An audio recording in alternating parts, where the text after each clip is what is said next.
fuentes de trabajo, donde no podemos acceder a la educación, donde la salud es limitada, en donde los servicios básicos son de baja calidad y extremadamente caros. Todo este conjunto de situaciones, de realidades, deja como resultado que la sociedad vaya enfrentándose constantemente, sociedad-gobierno, gobierno-sociedad, porque lo vemos del otro lado, la sociedad civil lo vemos siempre como una agresión de parte de la institucionalidad pública, como falta de atención, y eso va a terminar en este círculo de violencia. Romper esto no es fácil, es sumamente complicado. Y como les decía al inicio, tiene que ver con ejercicios como estos.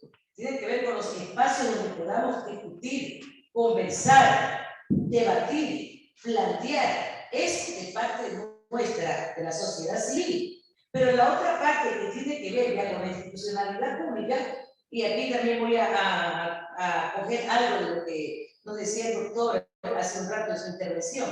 La institucionalidad pública también tiene la obligación de transparentar, de abrir, de mostrar la gestión realizada para generar la confianza en la ciudadanía. Solo así vamos a tener un ejercicio pleno encaminado a una sociedad de paz. Solamente así. Yo quiero recordarles además que la Constitución de la República, el artículo 8, el artículo 13, el numeral 8, el artículo 3 nos dice, son obligaciones primordiales del Estado, y tiene 8 numerales. El último, el que casi no vemos, el octavo, nos dice claramente que el Estado está obligado a garantizar a los ciudadanos y ciudadanas el derecho, si alguien tiene la Constitución me puede ver, dice el derecho a vivir en una sociedad de paz. Y además a la seguridad integral como derecho constitucional y obligación del Estado.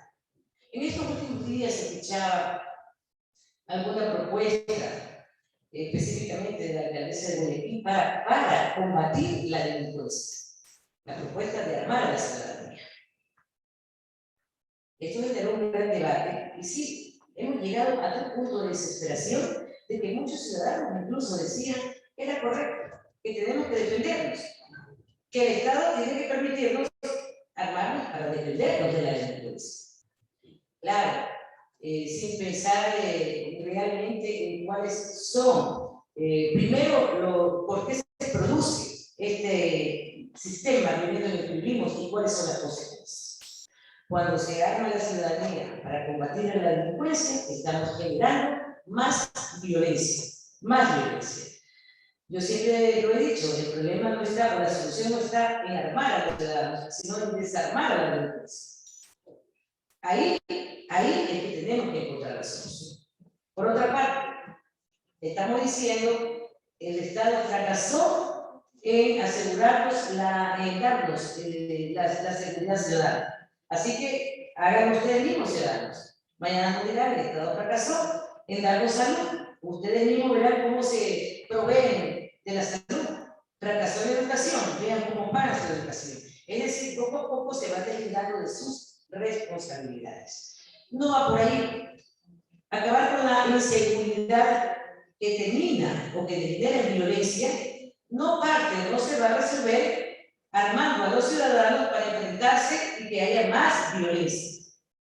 Tenemos que repensar Machala y todos los cantones del Ecuador con un enfoque de derechos que sirva para construir políticas públicas encaminadas a respetar la salud, la educación, el trabajo, la seguridad social y la seguridad integral y todos los demás derechos humanos consagrados en la Constitución de la República.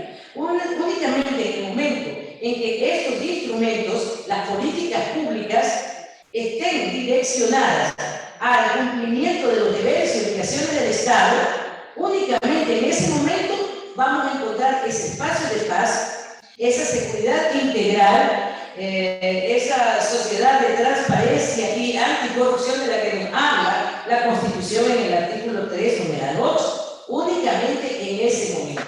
Es decir, ir pensando o mejor dicho, repensar en la estructura de la sociedad para poder asegurar los derechos humanos. En cada situación no tengo Quiero concluir recordando, esto lo digo siempre, en todas mis intervenciones, pero es necesario que lo recordemos. El Estado tiene relaciones con los ciudadanos. Yo ayer hice una El Estado tiene relaciones con los derechos humanos de los y las ciudadanas. Y el Estado ecuatoriano, por ser parte del sistema internacional de protección de derechos humanos, tiene que cumplir con todos los instrumentos internacionales. Nos hace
no, que no habla con él.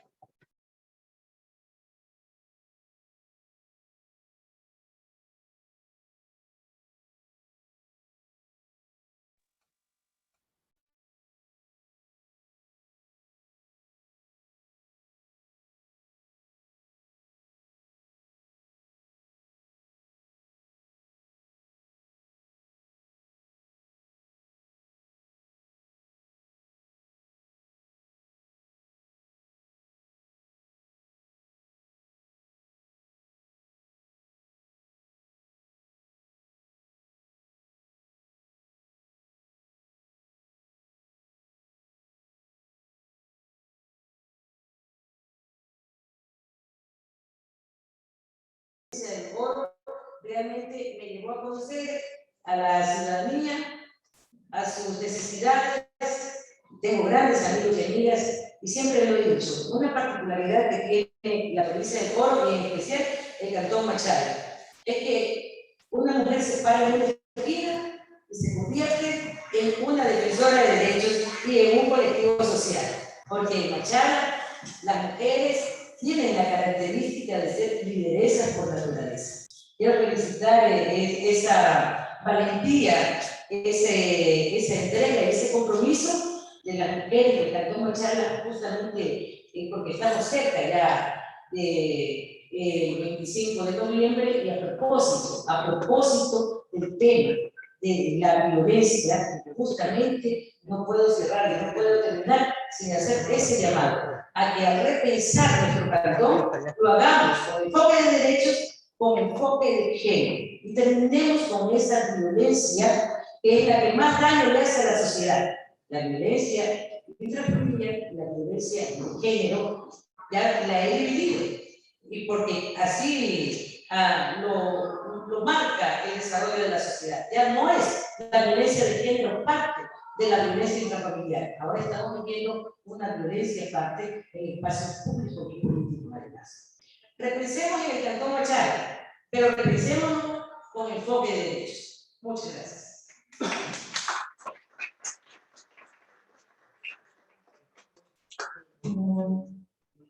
¿Se puede hacer una pregunta? Sí, siempre y cuando sea referente al tema y se mantenga claro, por supuesto.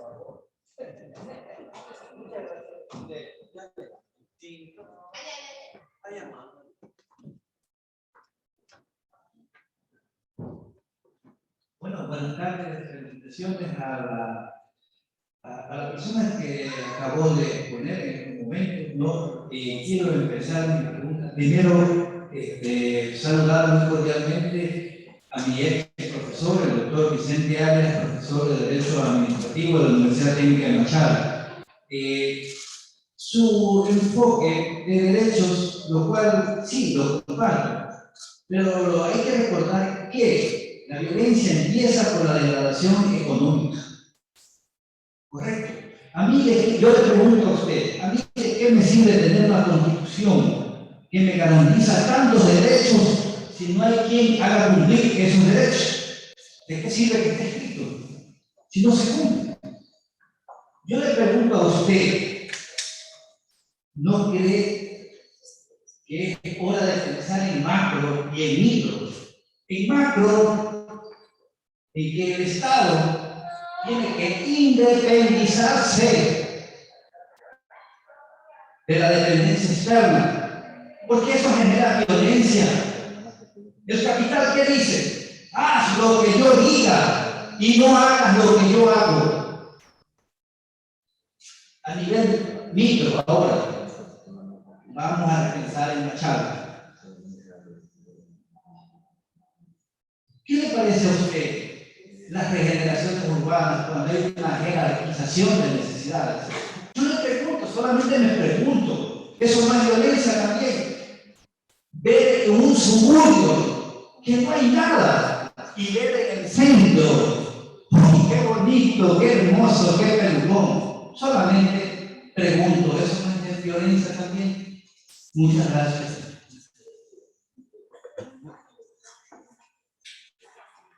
Bueno,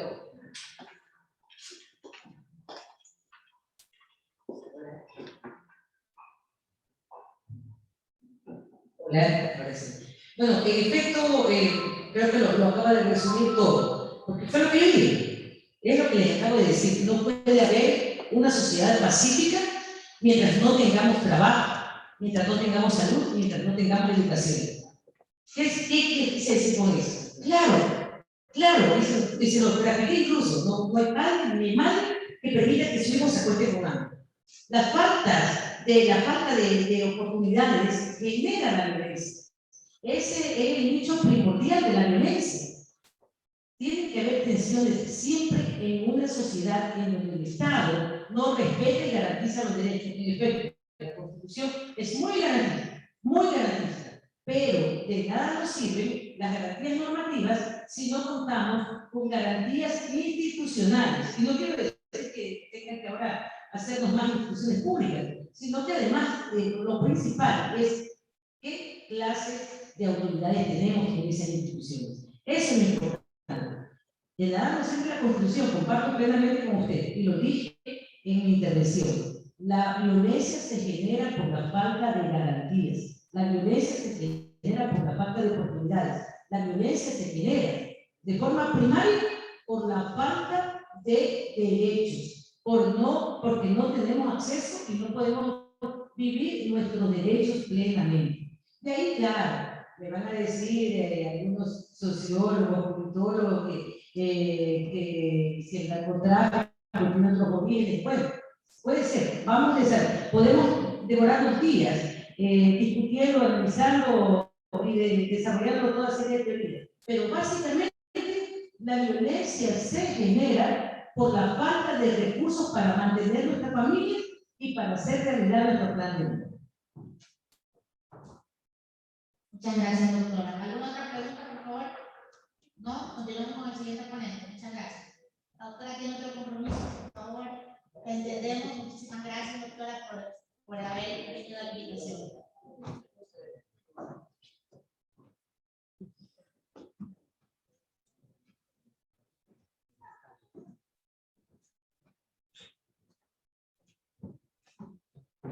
Vamos a continuar con las ponencias. A continuación, también está, gratamente tenemos la presencia, confirmen por favor, la doctora Lucía Rodríguez, se encuentra en la sala de Zoom.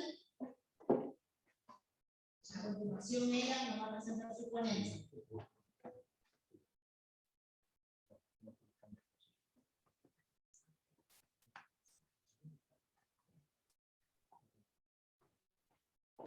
Hola, buenas tardes.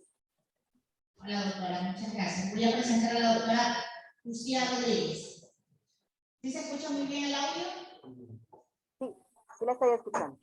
Lucía Rodríguez Aguila es coordinadora nacional del Observatorio Ciudadano a la Ley de Prevención y Erradicación de la Violencia contra las Mujeres, 2020-2021. Ella es abogada de los tribunales de la República del Ecuador, 25 en la Amazonía como comunicadora social en radio y prensa escrita. Técnica de mercadotecnia, o sea, una especialización en comunicación política, diplomado en Derecho Penal, experta litigante, activista y defensora de los derechos humanos y de la naturaleza. Es vicepresidenta del Consejo Consultivo de Mujeres y Género del Cantón Tena. Es miembro de la Asociación de Comunicadores y Periodistas de NAPO, Prevención y Erradicación de la Violencia contra las Mujeres. NAPO es asesora jurídica de la Asociación de Mujeres de las Juntas Parroquiales, Rurales y Jurídicas de la Asociación AJUPRE, miembro de la Unión Iberoamericana de Municipalidades. Su currículum es extenso como todos nuestros ponentes. Por favor, doctora, a continuación su ponencia. Indíquenos, por favor, cuál es su tema. Recuérdenos. Muchísimas gracias, abogada Carolina Ramón, a todos y todas quienes están presentes, a los panelistas, a los estudiantes de la Universidad Técnica de Machala, a la ciudadanía en general. Veo organizaciones sociales también acá presentes. Para mí es un honor saludarles desde la Coordinación Nacional del Observatorio Ciudadano a la aplicación, implementación y cumplimiento efectivo de la Ley Orgánica e Integral para prevenir y erradicar la violencia contra las mujeres.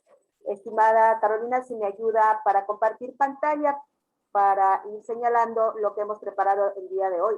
Desde este Observatorio Ciudadano, que nos encontramos en 17 provincias del país, que estamos acreditadas por el Consejo de Participación Ciudadana y Control Social, hemos desarrollado un plan de actividades conforme al propósito que tiene este observatorio, que es de monitorear y vigilar la política pública, como les he señalado, la Ley Orgánica Integral para prevenir y erradicar la violencia contra las mujeres. Si me ayudan, por favor, habilitando para poder compartir pantalla. ¿Ya puedo? No puedo todavía. A ver, si me ayudan, mientras tanto les voy señalando que justamente es preocupante lo que pasa en nuestro país. Yo había señalado que el femicidio, que la violencia contra las mujeres es prácticamente una pandemia social que estamos viviendo últimamente, y que A su vez, quisiéramos nosotras poner de manifiesto que todas estas malas actitudes dañan a la sociedad. Por lo tanto, creo que es importantísimo que desde nuestra visión como ciudadanía, como sociedad civil, veamos que dentro de estas instituciones que forman el sistema integral para prevenir y erradicar la violencia contra las mujeres se cumpla de manera efectiva la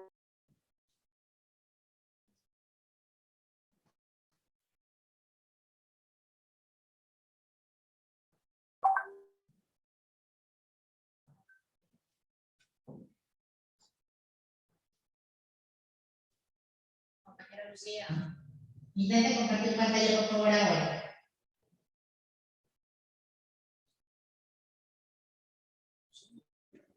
Lucía.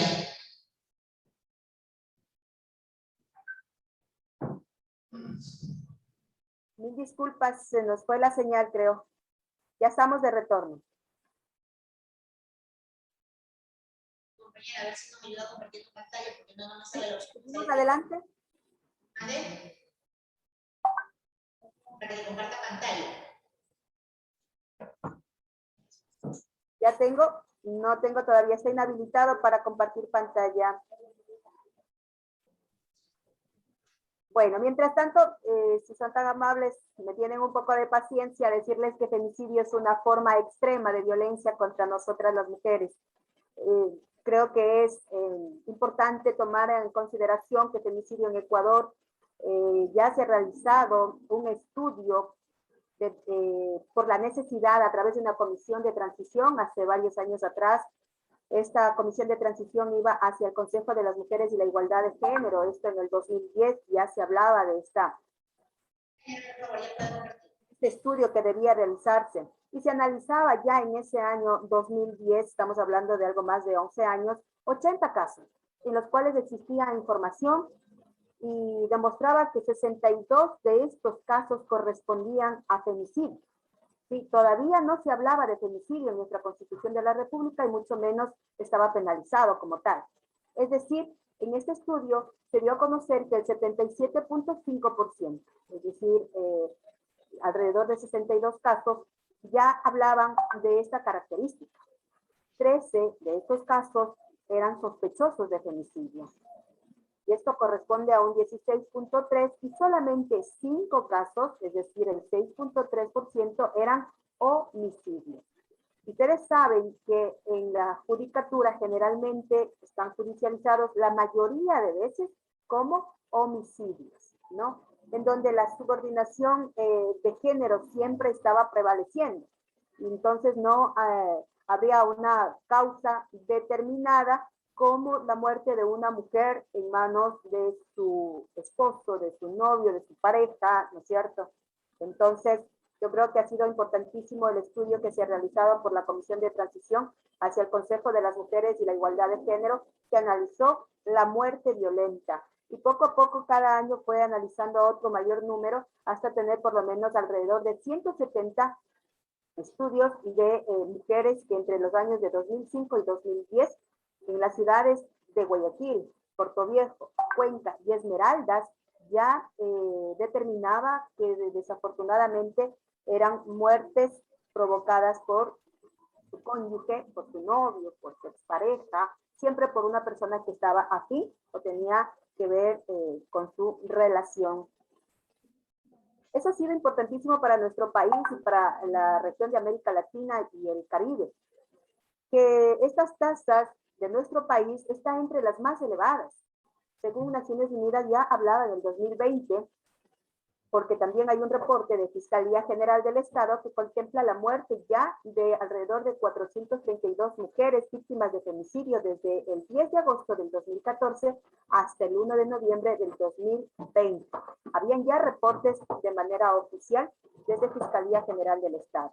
Hay otros reportes también que son muy importantes y no dejan de ser un aliciente para saber qué es lo que está pasando en nuestra sociedad, tales como las organizaciones de mujeres y derechos humanos, los colectivos. Siempre yo creo que es importantísimo desde la sociedad civil también tener esa acción, esa proactividad desde estas organizaciones sociales, donde la coalición de las mismas ya iban registrando también los femicidios, iban incluyendo los transfemicidios, los feminicidios. Desde el año 2014 prácticamente vienen ya estos movimientos de mujeres siendo parte de esta coalición, de esta investigación, de esta relación que hacían de las muertes de cada una de estas.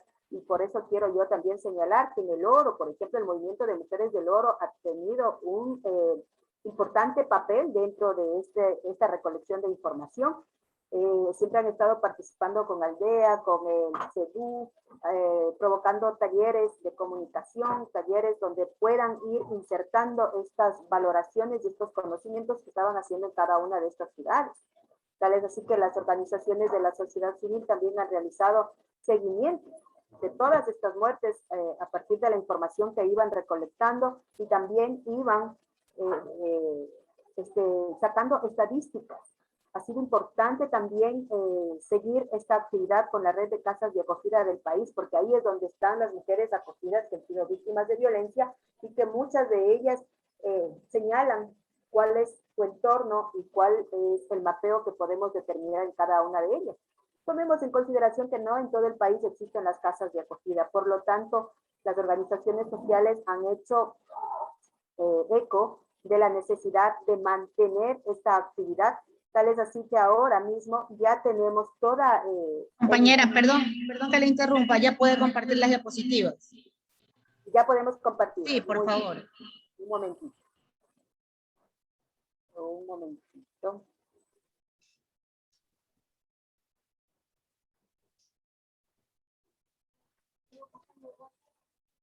Por ahí estamos. Listo. Entonces, todas estas actividades, miren, ha desembocado también en que la relatora especial que ya visitaba nuestro país ha determinado que las causas, las consecuencias y la visibilización de los tipos de femicidio, perdón, y de las consecuencias que tiene la misma, cómo es que nuestro país está desarrollando una política pública para prevenir y para erradicar la violencia contra las mujeres. Yo creo que es importantísimo siempre tomar en consideración que desde el Estado ecuatoriano es importantísimo que la política pública no quede solamente escrito. El Observatorio Ciudadano se ha vuelto prácticamente en un buzón de denuncias y conocemos muchas de ellas que hacen caso omiso, aun cuando desde el 2014 en el Código Orgánico Integral Penal está tipificado el femicidio. En el artículo 141 está tipificado. Hay sanciones, ¿sí? Para quienes cometen este delito. Y también en la Ley Orgánica Integral para prevenir y erradicar la violencia contra las mujeres tenemos tipificados 7 tipos de violencia.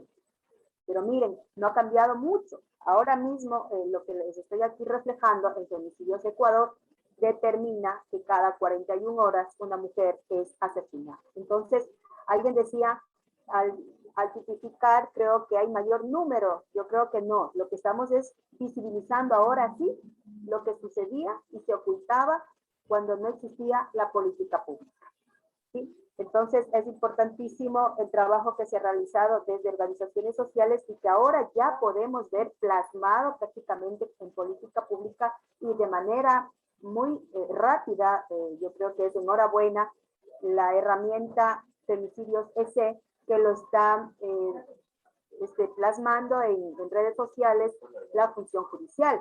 Ustedes aquí pueden ver cómo es que hasta la presente fecha existe alrededor de 1.263 casos, ¿sí?, de femicidio, de los cuales 1.200, ¿por qué ustedes dirán por qué hay esta diferencia? Porque algunos de ellos están en valoraciones justamente para determinar si es que en realidad son femicidios. Pero yo he traído a colación acá que es en el oro, qué es lo que sucede con esta valoración desde el 2014 que empezaron a recoger esta información, tanto de manera oficial como a través de las organizaciones sociales, ya vienen a empatar, vienen a coordinar el conocimiento que hay en cada uno de los cantones, las parroquias. Eso es importantísimo. El trabajo de hormiga que hicieron los movimientos y organizaciones sociales hay que resaltar.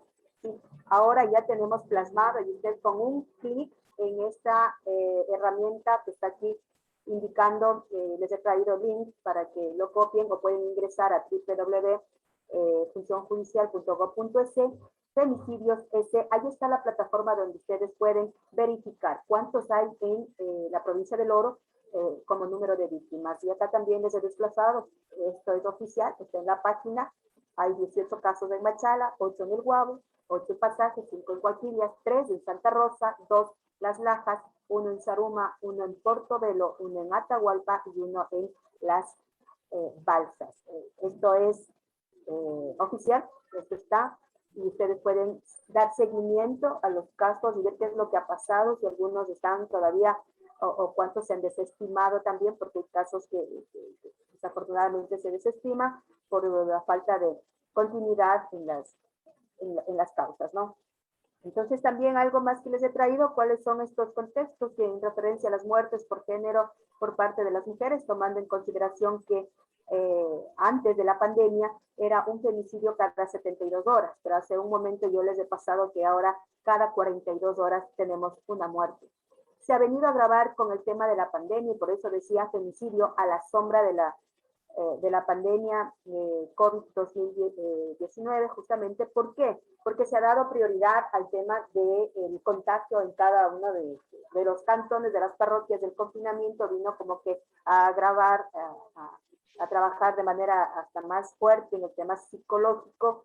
Las parejas parece ser que vivían en permanente conflicto.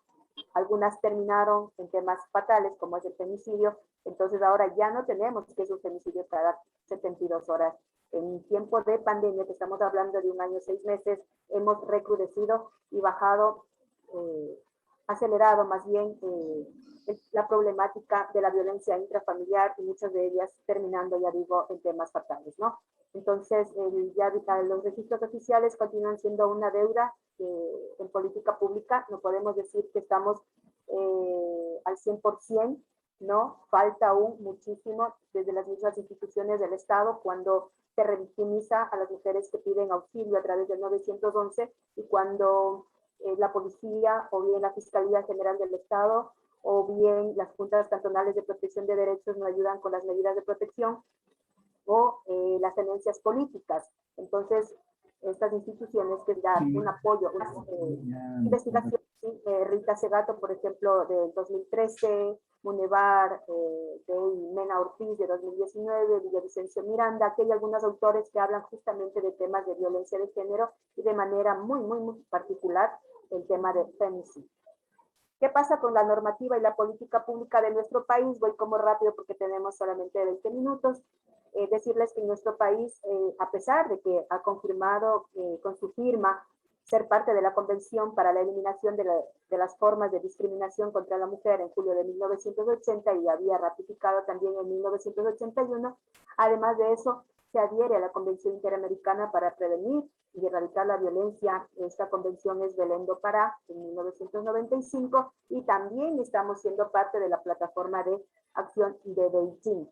Con estas normativas ha venido nuestro país como a fortalecer, a intimar un poco más con la necesidad de que no solamente sea una actividad de ámbito privada, sino más bien de ámbito público, que todos y todas estemos interesadas en apoyar y brindar nuestro contingente si es que así lo requiere alguna víctima de violencia, ¿no? Entonces, con estas normativas y más la presión siempre social, ¿no? Siempre ha sido importantísimo las organizaciones sociales, se convierte ya, a más de estar en nuestra Constitución y en los instrumentos internacionales a los que pertenecemos, en la conformación de esta ley que estamos observando actualmente, cuál es la Ley Orgánica Integral para prevenir y erradicar la violencia contra las mujeres.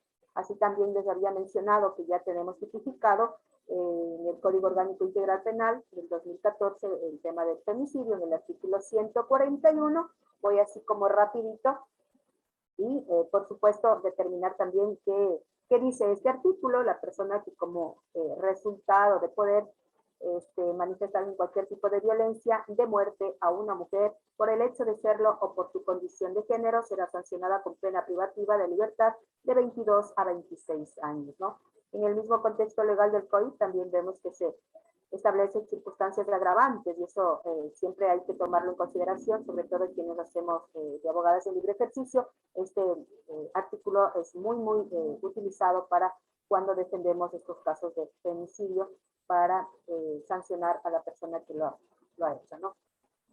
Otro tema que quisiera traer a colación también es el perfil de la víctima. Con todos estos estudios, con todas estas verificaciones, no de ahora, sino ustedes ven que les estoy mencionando de años atrás, 2010, 2011, 2014, que ya sale la tipificación, el perfil de la víctima, siempre nosotras como víctimas, la mujer que en algún momento de su vida ha vivido violencia, no posee un perfil específico que determine su condición de víctima.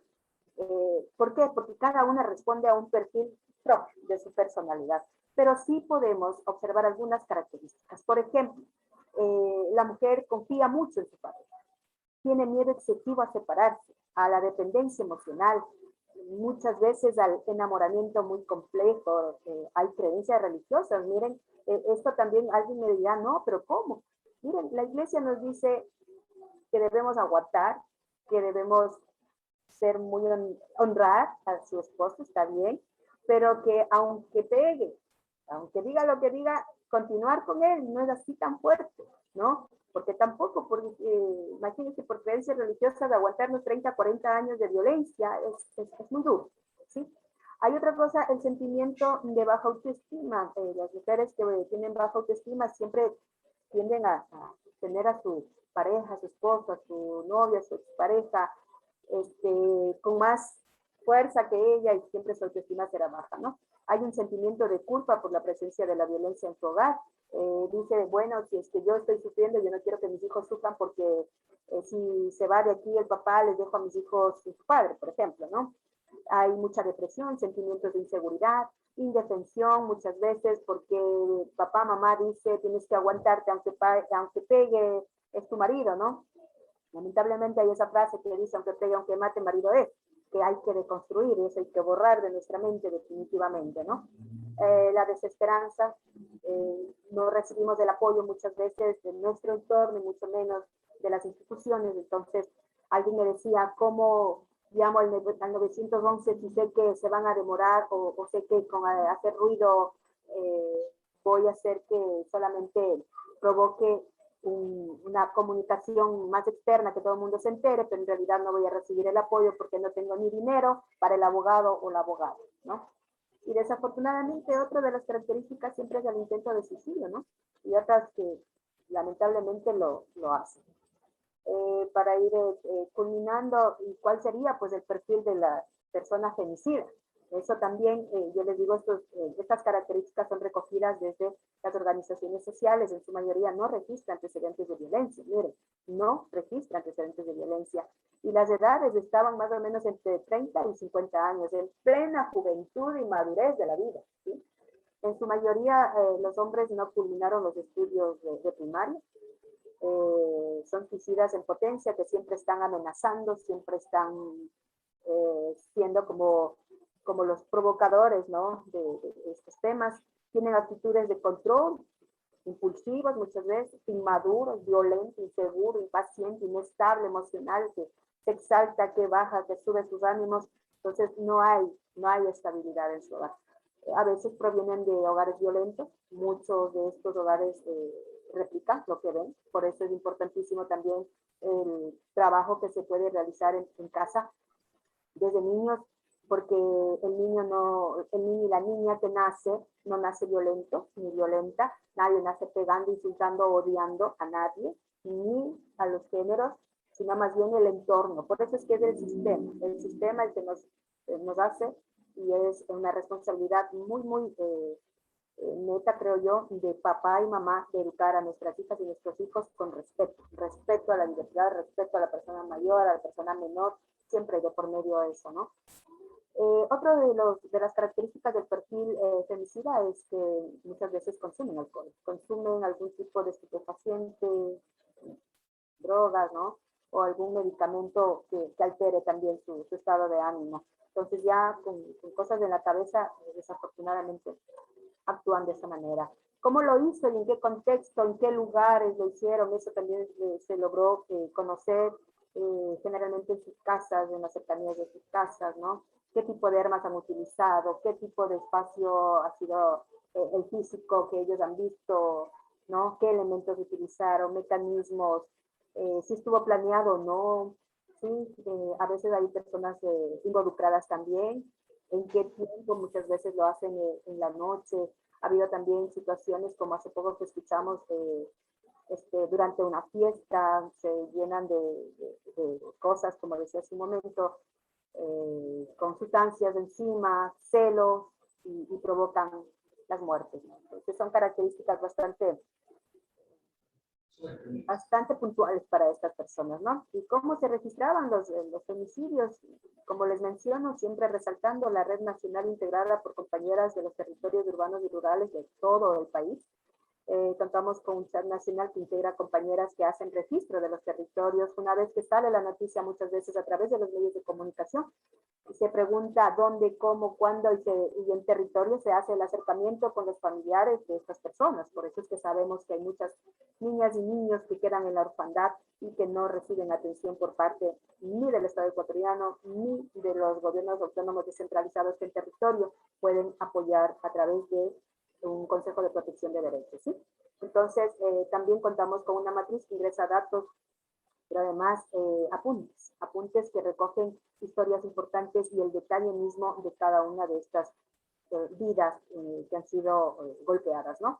Se recopilan las noticias de la prensa y aquí también podemos hacer un análisis de que la prensa es amarillista, que la prensa no nos cubre mucho, no nos protege a las mujeres y muchas veces también, como es amarillista, lo que resalta es que los celos provocó la muerte de la mujer, ¿no? O sea, hasta en esto tenemos que deconstruir cómo es que ofende, hasta de muertas nos ofenden, ¿sí? O sale por ahí una nota que dice cómo estuvo con vestido corto, provocó la muerte. O sea, la culpable siempre le ponen a nosotras las mujeres, ¿no?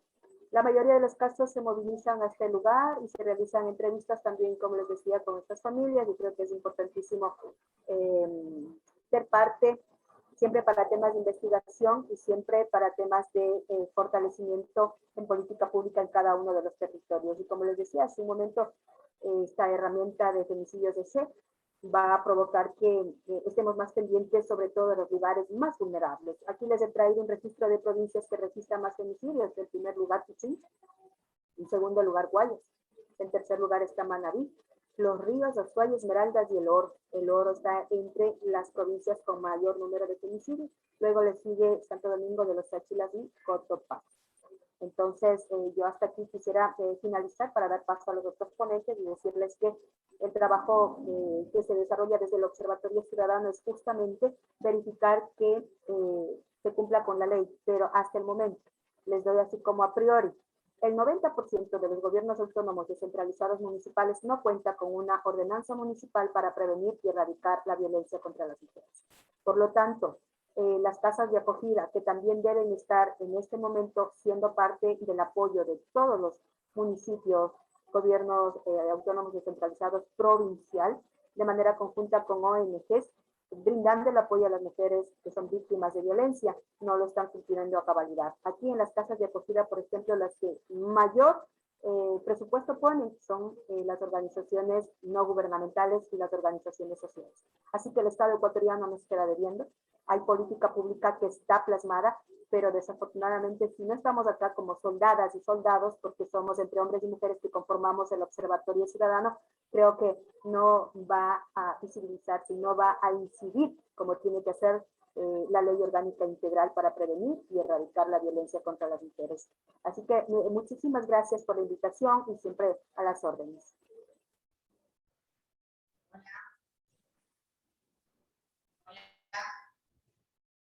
Hola, muchas gracias, compañera, muchas gracias. ¿Alguien del público, por favor, tiene alguna pregunta para realizar? Si no, seguimos con el siguiente ponente. A todos los presentes que están vía online por Zoom, por favor, ya los ponentes vía Zoom ya terminaron. Si ustedes desean poder retirarse, denme los datos ahí en el chat de Zoom para la asistencia, para entregarles un certificado de manera presencial aquí en la ciudad de Machala. Y y para los que no son de la ciudad de Machala para entregar un certificado digital. A continuación vamos a continuar con los expositores de manera presencial. Entonces, por favor, todos los que deseen retirarse vía Zoom pueden hacerlo en este momento. Muchas gracias a todos los asistentes que nos acompañaron vía Zoom. A continuación nos acompaña el doctor Francisco Serrano. Él es abogado de los tribunales de la República, es activista de derechos humanos, ex jefe político y gobernador encargado de la provincia del Oro, patrocinador de la Comisión de la Verdad de uno de los casos más emblemáticos de la vulneración de derechos humanos ocurridos en la provincia del Oro en el año 1987. Ha presentado en la Asamblea Nacional reformas al Código Orgánico Integral Penal sobre temas para combatir el crimen organizado internacional. Es conferencista y catedrático universitario y luchador por los derechos humanos y del medio ambiente. A continuación, por favor, nos acompaña el doctor Serrano. Gracias. El tema que nos compete en Repensando Machala es enfocar un poco la actividad económica del oro, Ecuador, su producción, Machala. Un poco complejos tratar de sintetizar algo que es la columna vertebral de la integración, del desarrollo, de la seguridad ciudadana, de la salud y de la paz. Igual en el reloj de dignidad. Un poco de deuda externa, vemos la deuda externa privada del Ecuador con unos 13 millones y medio de habitantes, fue a su vez de 6.423 millones en el año 2006. En el año 2005 fue de 6.386 millones. Ya para este año se habla de una deuda externa de 63.000 millones de dólares. Antes de la pandemia, Ecuador tenía que comenzar a negociar, a renegociar su deuda externa. Fue el único país de Sudamérica que se adelanta, se anticipa, entre comillas, y desembolsa 325 millones en lenguaje común para tranquilizar a sus alrededores y para tener una imagen de buen cumplidor de obligaciones que no fue en la realidad efectiva. Paralelo a este escenario tenemos los grandes negocios con China. Hasta el año 24 nosotros hemos suministrado el 90% de nuestro crudo a China.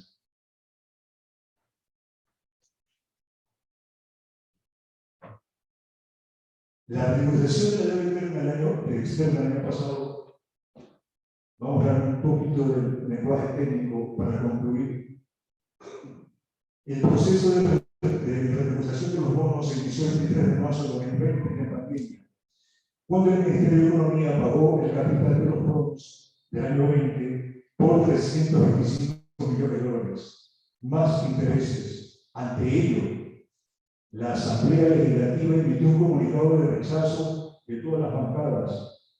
Más tarde, el Ministerio canceló las emisiones de las deudas realizadas a través de operaciones repo con 933 millones de dólares que se venían haciendo con Goldman Sachs y Credit Suisse para otorgar garantías adicionales a las emisiones de los bonos del año 22, 23 y 29 a febrero de 2020. Estos repos totalizaban un valor contingente, es decir, como colateral 3.016 millones de dólares, y existía una garantía de reservas de oro contraídas en octubre de 2017, adicional a la que había sido cancelada en febrero de 2017. Sobre los fondos del año 24, estos repos son instrumentos derivados que se consideran una forma de apuestas que paga el propio Estado y funcionan como mecanismos para mantener el precio de los bonos. Si baja el precio de los bonos, aumentan las garantías